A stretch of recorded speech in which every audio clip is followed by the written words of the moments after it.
I'm going to introduce you to our team, and I know that we've gone through the introductions, but there's some faces that you may not have seen. Me on the bottom left-hand corner, and then we have, of course, Teresa Hebron, who's been with us since the January of this year. She has been doing the metadata work for MWDL. She's been working with a lot of our hubs to incorporate the content and working through the backlog. We also have metadata assistant now. His name is Keegan Dome, and he is metadata assistant and helping out Teresa with the metadata audits. He's also doing a lot of outreach work for Mountain West Digital Library. Right now, he's actually riding on horses in Kyrgyzstan. He is doing a study abroad program, and his focus is on, I believe, applied mathematics and Russian language. And then we have our wonderful web developer, that's John Wiggins. John, would you want to stand up for a little bit? Because he's going to be leaving, I believe. And he has built our new website, and he has migrated all of our content onto our new website. And I'll be talking about that a little bit later on, and then John will be presenting on that tomorrow as well. Thank you for that. And he is a CS student at the University of Utah, and unfortunately, he now has a research assistantship position lined up, and he's going to be working with a professor in the CS department. So we've been interviewing, and we'll be hiring for his replacement fairly soon. All right, so now governance. My eyesight is like so horrible, so I'm going to have to look over here. So right now we have 13 members on the governing body. And if you remember previously, we actually called this the, it was not the governing body. What was it called? The board, exactly, the board. But in collaboration with the lawyers at the University of Utah, it was recommended to us that because we are not incorporated, we should not be using that word, and to be safe, because governance with a board means that you have some sort of a financial obligation. Perhaps you may have some sort of also insurance obligation, and there are liability issues that can come into place. So just to be safe, we changed that name to governing body. So that is why you see the discrepancy from the last presentation that you saw. So 13 members all in all, 3 from non-UALC member repository, they're voting members, 2 from collection partners, and you can see their names over here, 1 voting representative from the Marriott Library, which used to be Catherine Sainer, and now, because her role has changed, she has a new appointment at Eccles Health Sciences Library as well. Harish Maranganti has now taken over that role. And then we have 3 voting representatives from the UALC. And as you can see, the last actually elections happened in 2016, and some of these terms are expiring. And we also have some vacancies, and people have been asking me about that. I sent out a doodle poll just yesterday. We're trying to get together, and we want to actually start talking about re-elections, and we should have these vacancies filled fairly soon at our next meeting, a governing body meeting, and we should also be posting information and updates about that. We have 2 non-ex officio members, which are non-voting. That is myself, the director of the Mountain West Digital Library, and Parker Doherty, who's the fiscal officer for MWDL. So one of the main projects that the governing body has been working on for a while is the governing document. And previously it was called bylaws. It is meant to be kind of blurry, but it's now published on our website. You should have access to that. If you go into our resources and about us, it's fairly long, but it talks about things like governance and purpose. Why do we exist? What do the membership look like? What are the terms? What is the relationship between MWDL and the host institution? Can that relationship change, and how can that change? Then the administration, and also meetings and frequency of meetings. So those are kind of the things that it talks about. Now this document has been voted on and has been vetted by the governing body, but it is still kind of a living document. So if there's something that comes up and someone says, hey, I think we need to make that change, it's something that the governing body will discuss and talk about, and then we need to vote on that as well. All right, so as the current membership structure stands today, so we do have 17 hubs. We did lose one. The one hub that we lost was the Department of Arts and Museums. And one of the things with that department was that we actually had no personnel on their side that had bandwidth to work with us to audit the metadata on the collections or to configure the platform that they were using to host the digital objects. Also, I think they're thinking to streamline their content through the Marriott Library at some point. So right now they're actually going to sit back and take a look and see the direction that MWDL is headed towards and see if they want to join as a hub, but also see if they have any bandwidth on their side as far as personnel goes. So this is kind of where we're at right now, and we have the detailed information on this on our website as well. So when I was at DPLA members meeting earlier this year, one of the things that came up with the hubs over and over again is like, we wish we had more time and bandwidth to work with our partners and to engage with our partners. And there were conversations about, we wish we could have in-person meetings, we wish we could have more working groups. And I thought, this was really great because Sandra McIntyre, the previous director for MWDL, and when Anna was in the interim, she followed along the same footsteps. She made sure to make the time to engage with the members and to hold these working meetings and to have these annual and semi-annual meetings. So we've been, doing that. We've been trying to engage more, and now, as you know, we're trying to also open up these meetings to the community as well. So people, that work in public libraries or other museums that are maybe not necessarily part of the MWDL community, and they want to engage, they want to see where the world of digital libraries is headed towards, what's going on with the repositories, what is going on with the future of digital libraries, how do you get started with digitization, where do we begin? They're welcome to join us on the community day, and we're hoping to share this information with everyone. And also what we've been doing is for our semi-annual meetings, we've been trying to host these virtually online on our Zoom platform. It's just a cloud-based solution, and I think a lot of you have actually engaged and participated in that. And it's been working out really great. Previously, Sandra would hold 2 meetings in a year. They were both in person. And I think right now, with the technology being so good, it's just time, especially with people in Oregon and Nevada and Idaho, Arizona having to travel in. It's just easier to be able to hold semi-annual meetings online and then actually come in once a year to meet. And what we've been doing with the analytics now, and I'll be talking a little bit more about that later, but John Wiggins, he's been creating an analytics report and sending it out to the Hubs group. And if you're not seeing that, it's because maybe you're not the main contact for the Hub. You should be contacting the Hub. And if you're still not sure what's going on with your report, contact me and we can actually get you hooked up with that. We actually have analytics for about almost a year now collected, so we're trying to actually look at that and see what is going on, what is the kind of content that people are actually visiting more, and we are trying to make more of a data-driven decision with that and trying to communicate that with our hubs as well. So again, if you're not sure what's going on with your report, just contact us, and we actually need to learn more about what's going on with the reports as well and gather enough information and then do more of a deep dive into that, and we hope to be focusing on that more in the near future. So outreach and promotion. So Mountain West Digital Library has been very busy with community engagement, and Catherine McIntyre, who is our outreach chair of the outreach task force, will be talking more about this later on.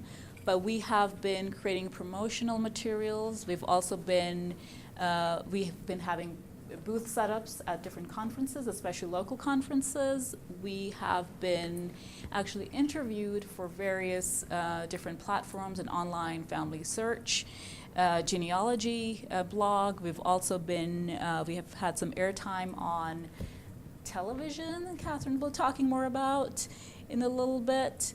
And also this over here,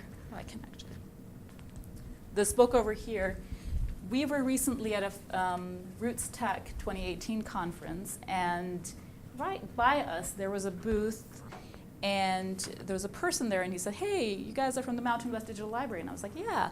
And he said, "Well, you know, that's the book that I authored. It's called, you can see what it's called, A Crash Course in Family History, 5th edition." And he said, "I have cited you as an excellent free resource for family history." So we've been cited on there, and I think that was pretty wonderful. And that was great. So, and we've been also having some webinar series from, you know, kind of what's going on at our different hubs and our partner institutions. Also, just sort of a plug for the webinar series. If there's something neat that's been going on at your institution and you want to talk about it, please let us know. We will give you some airtime. I think people could really learn from what's going on, especially when we're migrating to new platforms. I think that's very important, in addition to other kinds of innovative things that have been going on at your institutions and at your hubs. Just contact us, and we will, you know, support you and put you on our, give you a webinar time. And I want to talk a little bit about MWDL and DPLA. So Mountain West Digital Library is a member of DPLA. And you're probably thinking, yes, we know that. But actually, since DPLA moved to their membership model, you know, they were having questions about sustainability, and they had, they decided that, you know, the way to actually deal with that was to also create a hub membership structure, similar to what Mountain West Digital Library did back in 2016. And so since moving to that early this year, we finally signed a formal agreement with them, and now we are actually formal members of DPLA. Our annual dues to them are $12,500. It's because we're a multi-state hub. The annual dues are different if you're a single state hub, by the way. They're about $10,000. I don't know if it's any different for any other hubs than the two tiers that they have, the $12,500 and the $10,000. The DPLA annual members meeting, the first members meeting was held in April of this year in Georgia. I was on the planning committee. It was a great meeting. Got to meet with the DPLA team, met with them before, of course. They have a new executive director. His name is John Bracken. He was previously with the Knight Foundation.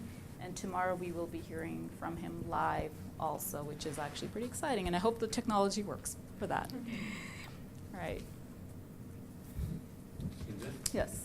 Just curious, have they incorporated, is DPLA in the corporation? They are yes, they have, actually, but they're a not-for-profit. Non-profit. Yes. So they have an actual board? Yes, they do. And that's something that Mountain West Digital Library has been talking about as well. I know there's a lot of paperwork that goes into that, but I think that would be the next step where we probably need to be headed.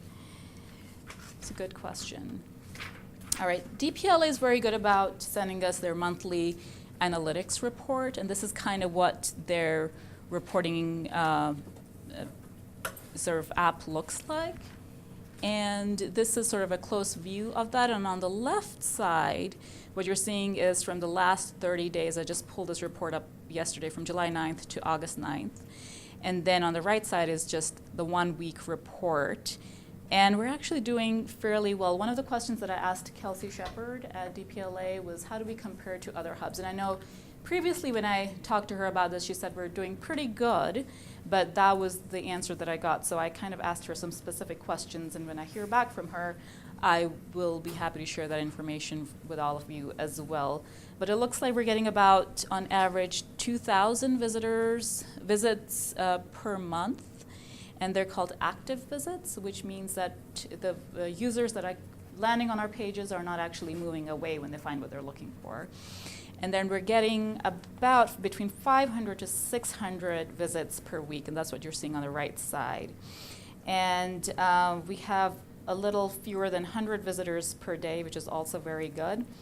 And we have 100% retention and that I talked about before, which means that people that are landing on our pages, they're not then moving away to find some other resource. And part of it might just be that, we've moved to our new website, our response time is really quick. We try to incorporate sort of the new SEO standards, and our website is actually really clean right now. I think one of the things we want to work on with our website is create a how-to navigate through the site, but I have not received any questions about how to navigate or if they're having any issues. So this was all really developed by John Wiggins, so thank you for that, John. Also, DPLA developed a series of curation projects in which they have created some sources to incorporate primary source sets from their hubs, and actually Mountain West Digital Library content is heavily represented on those curation sets, and that's actually pretty cool as well. So we're widely represented, so we have content from Boise State University, BYU, of course Marriott Library, the Buffalo Bill Center, Delta City Library, Emory County Archives, Idaho Commission for Libraries, Salt Lake Community College, Uintah County Library, SUU, UNR, UNLV. So they've actually done a pretty good job of incorporating our primary source sets from a wide variety of members into their curation projects. So we have been live with our website as of April 2nd. And John Wiggins, our web developer, he was working, of course, very hard to update everything. And I've been in touch with all of you to see if, to check to see if any of the links are broken. So I would encourage you to still go and check and see if, the links are working correctly for you. If there are any changes that we have overlooked, please let us know and we will work on that. And John's, of course, going to be talking a little bit more about that tomorrow. But we have integrated a new analytics tool, also using Google Analytics, and that's where you're getting all of your analytics reports from. And really, we're hoping that in the future we really use the report to see what kind of content we want to be focusing on more and what kind of outreach effort we want to be focusing on more, because we are a lean organization, as we all are, and then, of course, time is also limited for all of us. All right, so again, if you're a collection partner and you want to see how your collections are doing in Mountain West, please contact your hub, the hub that is actually hosting your content. And if you would like for us to develop a singular pipe for you directly, contact me and we can actually see if we can work something out. So this is something that I will be talking more about tomorrow. So along the lines of what also DPLA is doing with their primary source sets. We have been working with a professor, Axel Ramirez from UVU, and we are developing a portal for him that is going to be incorporating the primary source materials that already are digitized and exist on the MWDL portal. And we are going to be trying to incorporate those into lesson plans for students from K through 12, and is specifically focused on 8th, 9th, and 10th graders with a focus on history and social studies. And we hope to then sort of migrate to a more of a statewide effort with that. Right now we're actually focusing on a Utah-based effort, and we have actually also started to look for some grants. I met with our grant officer, Ambra Garadelli at the Marriott Library, University of Utah, so we're going to be doing more of this. One of the ideas that we have right now is to actually have a call out to the members of Mountain West Digital Library to see if you recognize any of your collections and content that can be incorporated into this resource. And there is an effort that has been ongoing with the Eccles Health Sciences Library at the University of Utah, where they actually have a peer-reviewed process for this resource that they have. It's called Novel. If you actually do a Google search for that, you will find the resource that I'm talking about.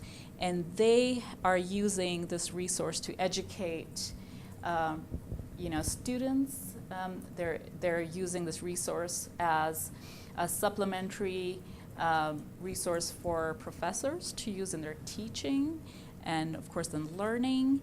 And it's actually making a national impact. And we are doing wonderful things. And we have credible resources that we have great metadata. We do our wonderful audits. So this is something that we want to experiment with and see if we can actually go in that direction as well. So you'll be hearing more about this from us in the upcoming weeks. And actually, we're in the process of putting a sort of a very preliminary website up for the education toolkit resource that I'm talking about. And we should have that up in the next 2 to 3 weeks. So again, as I mentioned before, it's a community effort, and we can't do this without you. We're so thankful to all of you for doing the wonderful work that you do, for digitizing the content, identifying what you have in your special collections, in your libraries, and then in the surrounding institutions as well that come to you and look for guidance for digitization and ask for guidance on preservation. And it's been just wonderful working with you. So we hope that you continue to do these great things. And as Harish was talking about, there's just more to, we're thinking about what we're doing today. And really, on a very preliminary level, we create these browse results that we see on our website. But with the right tags, the impact can be so great and so much larger than what we initially speculated for that to be. Maybe it's going to be this education toolkit. We're using that to educate students or as supplementary guides to K through 12, and also perhaps, higher education, K through 20. Perhaps, we're using this to create a great resource for, like a digital exhibits that we can use, which is like larger than the browse results view. Maybe something that is focused more for health sciences, maybe something with a focus on physics. But it's something that begins with all of this community effort, and I've been really grateful for all of you to keep coming into the meetings, participating, and also, attending our virtual Zoom meetings, which is what you see on the upper left-hand corner over here. I think it's a snapshot from our last winter Zoom meeting. I think that's what it is, right? Yeah, it's from our last meeting, definitely.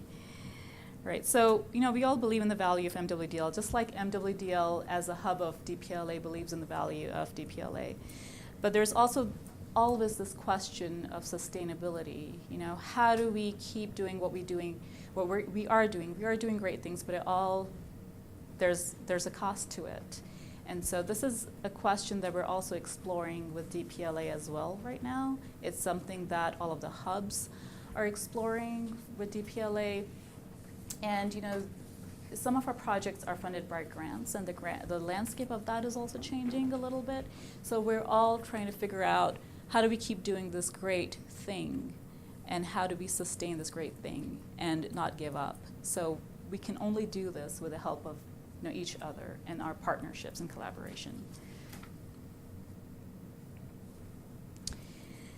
So how to get involved. If you would like to be involved somehow in a project with Mountain West Digital Library, please let us know. We would like to be more engaged with the community. If you are going to a conference, please spread the word. Sometimes we can't be at all the conferences ourselves. We have some promotional material that we can actually mail out to you. If you let us know before you're going to a conference that you wanted to pass that out on our behalf, that would be wonderful. We also have links off of our website on how to get involved, where you can print out the promotional material with instructions. Of course, that's not as great as having the cardstock version, but last minute, that's actually pretty good as well. And if you have any ideas to collaborate, please let us know. I think we can do great things when we work together rather than try to do things on our own and in a silo. So more information on how to get involved on MWDL.org, and we are going to be including our education toolkit idea and more information on that project on how to get involved as well. And I'll be sending out an email about that.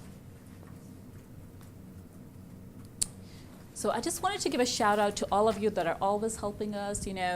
Catherine is just out in the boots on the ground at all the conferences. She has on her calendar, I believe, she puts down all the local conferences that are coming up, and she recruits the MWDL community and asks them to, give us their time and to talk about the wonderful resources that we together are generating, and they're available freely. And it's interesting, at the last Roots Tech conference in Salt Lake City, people would walk by us initially, and we didn't have a very snazzy booth because we are not very big. But at the same time, when people would recognize that we are a free resource, we don't have a login required to access our resources. There is no fee to access our resources. They're pretty impressed. And we've been trying to also communicate with the University of Utah population and say, hey, if you're doing research, just come to us. We have verified resources, almost 1 million, and Teresa's going to be talking more about our numbers in a little bit. And so yes, we're doing wonderful things, but we're doing all of this together. And previously, our first Roots Tech last year, it was interesting how little people really knew about us, about Mountain West Digital Library. So I think we're doing a good job at spreading the word. And we also have set up our social media accounts now. We try to constantly update those. We have a Twitter account. We have our Instagram. We also have a blog that we try to update very regularly. So, and also you can be a guest writer for our blog if you have something great to talk about. It's related to the MWDL and also the work that you're doing in your institution. Please let us know, and we can actually work together on doing that.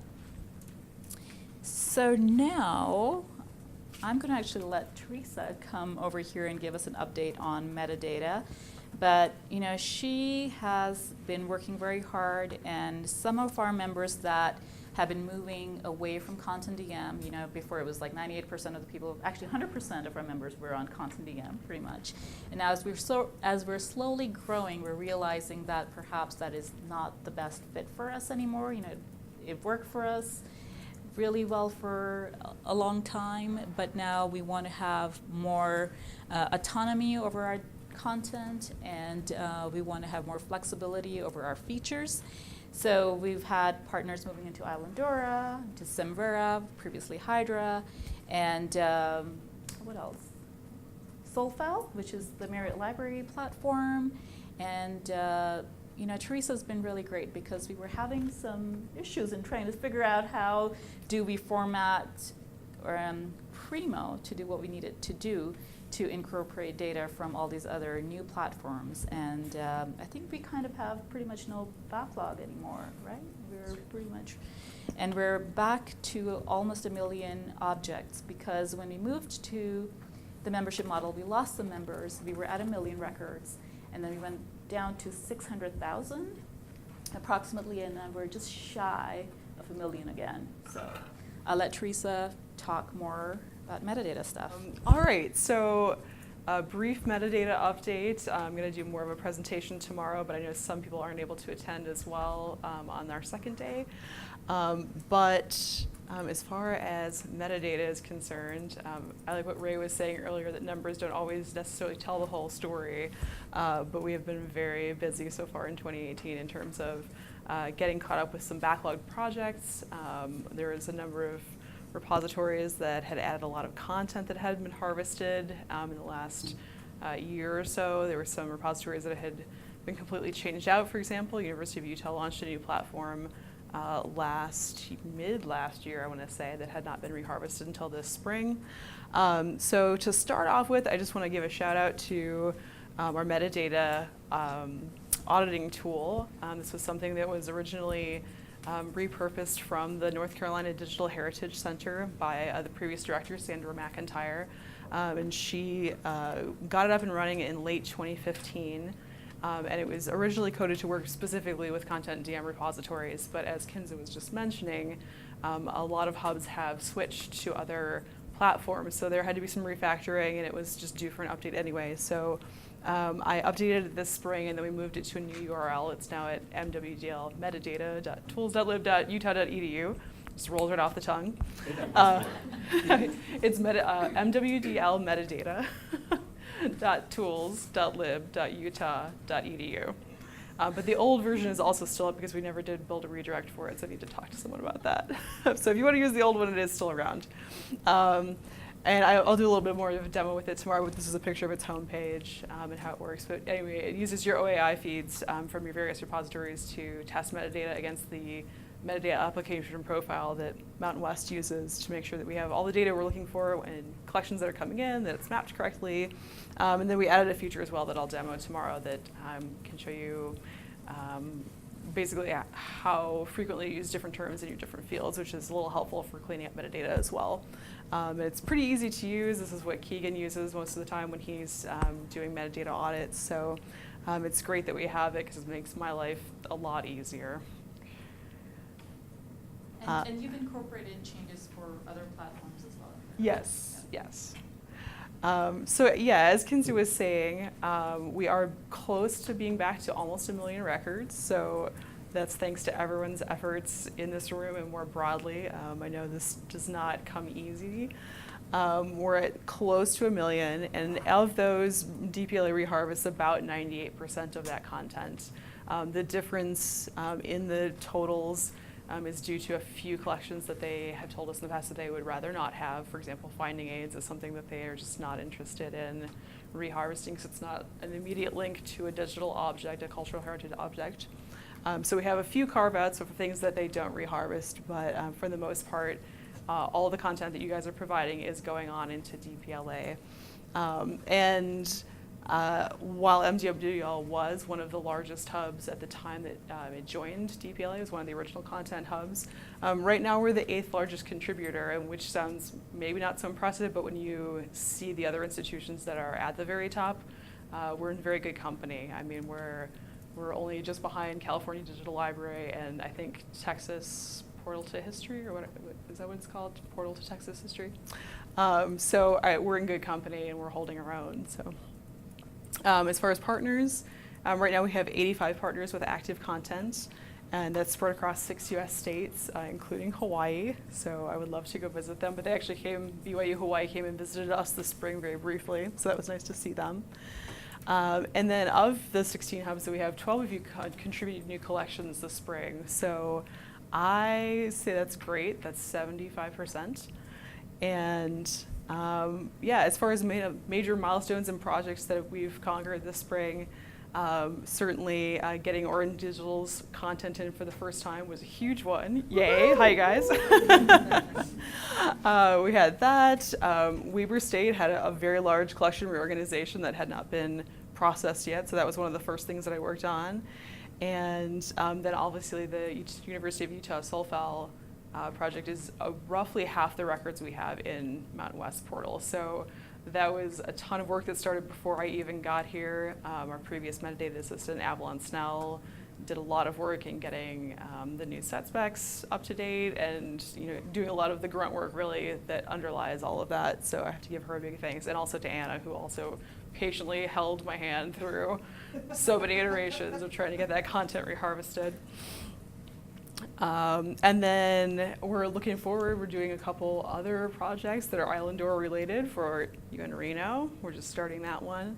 And then also Salt Lake Community College had some content from their Island Door repository that we're still working on getting reharvested. So it's always something.